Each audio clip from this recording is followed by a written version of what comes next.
Скажите, что для вас означает уход Валентина Ведрашкина? Валентин, несмотря на то, что он сравнительно молодой был человек, это эпоха, это и художник, модельер не только России и Советского Союза, это человек мира. И он был достаточно скромный, не звездный, это его огромное достоинство. Он был очень доступен и внимателен к друзьям, к своим почитателям. Я, кстати,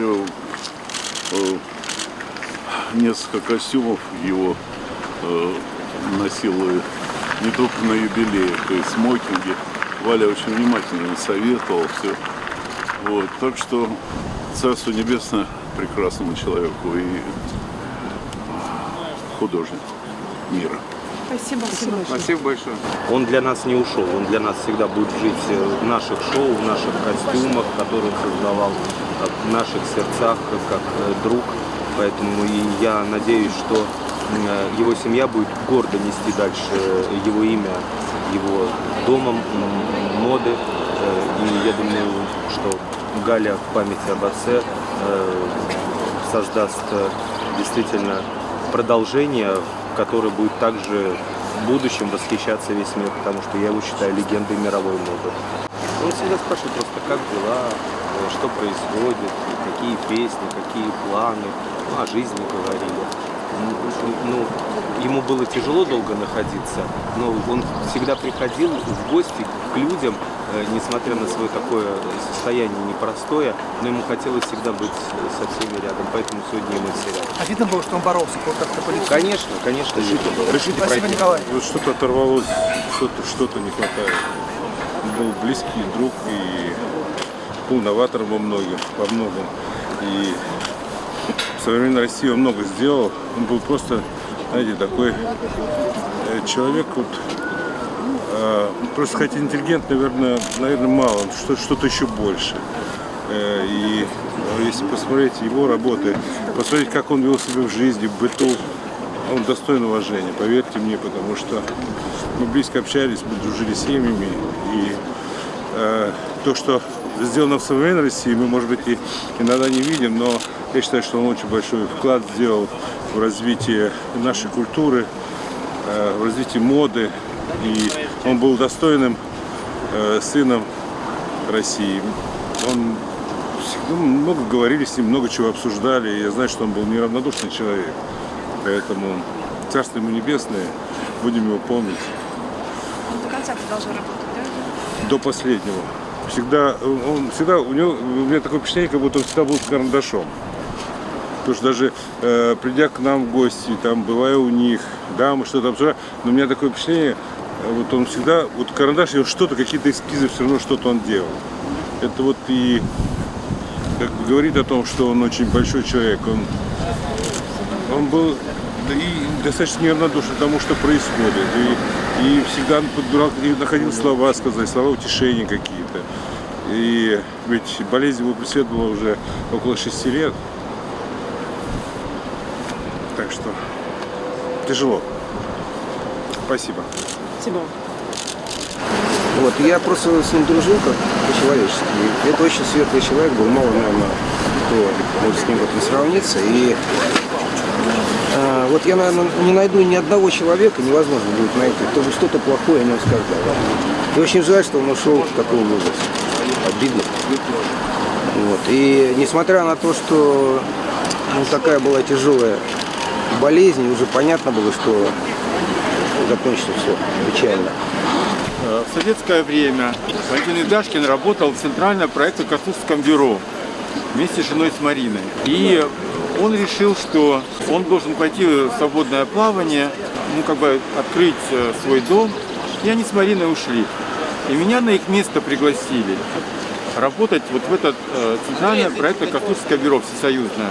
Что это такое? Там делали моду, создавали моду. И вот я пришел фактически на их место.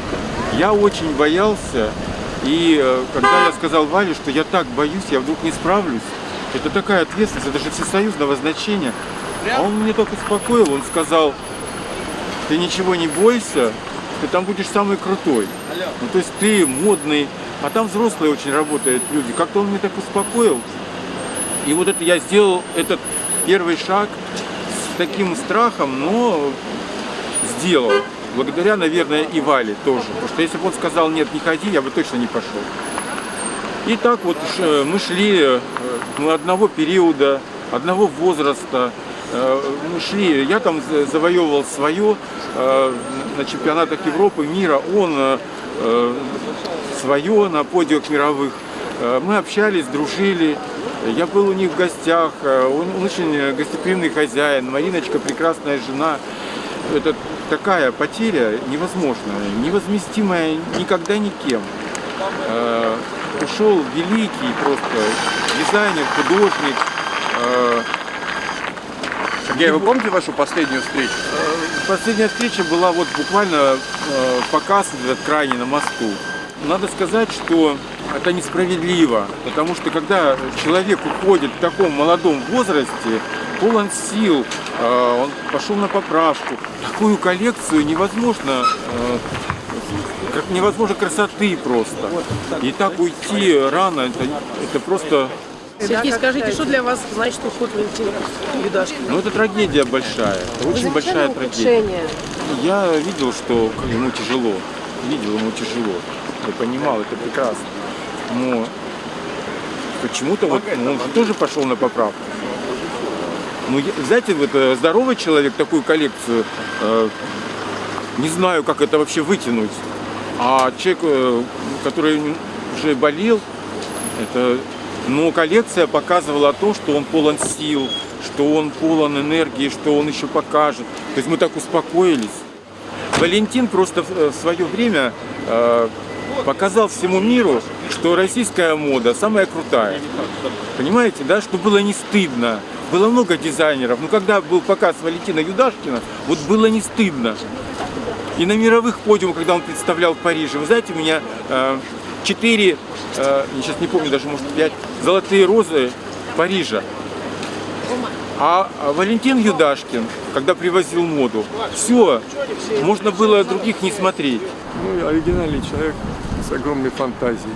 А вы как художник видите какое-то предзнаменование в том, что два гения друг за другом ушли? Как он там? Нет, ничего, Юдашкин болел, Слава тоже был достаточно взрослый человек и тоже последние годы. Тут нет никакого такого вот мистического. Жалко просто, но нет никакой мистики, понимаете.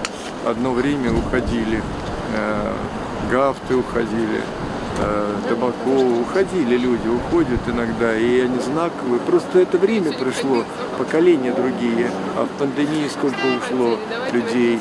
У меня ушел там Трушкин, ушел Степанович.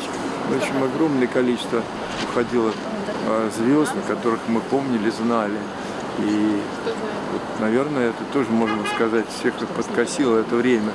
Времена, как говорить, такие вот непростые, пандемии, санкции, переживания. Актеры переживают, люди творческие, что у них нарушается их ритм, когда запрещают выставлять.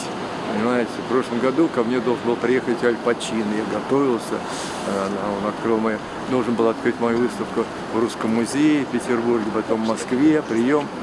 Мы на всякий случай думаем, ну а вдруг он не приедет, как второй раз уже было.